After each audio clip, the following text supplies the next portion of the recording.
In the face of relentless oppression, one man's courage and determination not only won his freedom, but also ignited a movement.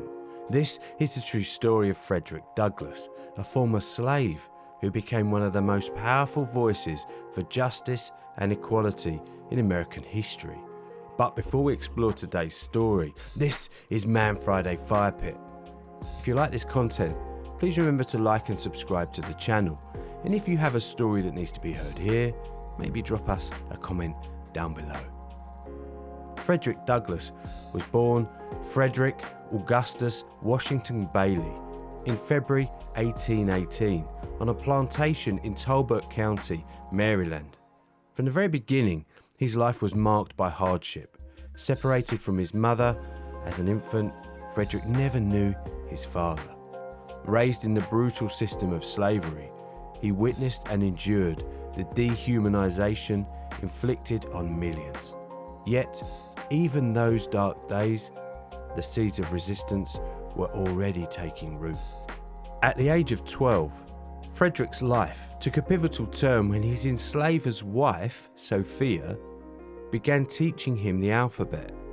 Though her husband quickly forbade it, Frederick secretly continued to learn, trading bread with local boys in exchange for lessons and devouring any written material he could find. Literacy became his first act of rebellion, a tool that would empower him to escape not only physical chains, but also the mental constraints of slavery. At 20 years old, Frederick risked everything for freedom. Disguised as a sailor and armed with forged papers, he escaped to the north, eventually settling in New Bedford, Massachusetts. There, he took the name Frederick Douglass, inspired by a character in Sir Walter Scott's The Lady of the Lake. In the north, Frederick found freedom and his voice. Douglass's eloquence and intellect quickly caught the attention of abolitionists. He joined the American Anti-Slavery Society and became a renowned speaker, traveling across the country to expose the horrors of slavery. His speeches challenged deeply ingrained stereotypes, proving the humanity and brilliance of enslaved individuals. Despite constant threats of violence, Douglass refused to be silent.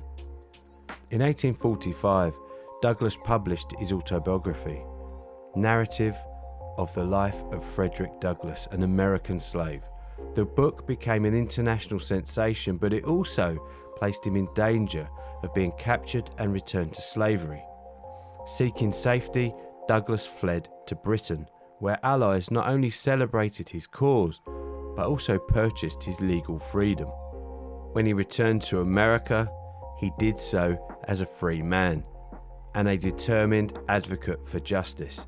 During the Civil War, Douglass met with President Abraham Lincoln, urging him to make the abolition of slavery a central war goal and to enlist black soldiers in the Union Army.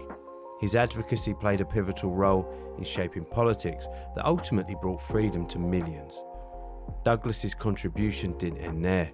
After the war, he continued to fight for equality, championing women's suffrage and civil rights. Frederick Douglass's later years were marked by international recognition and public service. He held prominent government roles and used his platform to advocate for marginalized communities worldwide. His writings, speeches, and unwavering resolve made him a cornerstone of the struggle for justice. Frederick Douglass passed away in 1895, but his legacy endures as a beacon of hope and resilience. His life, from a child enslaved to a global icon and figure for justice, reminds us of the transformative power of education, courage, and the relentless pursuit of justice.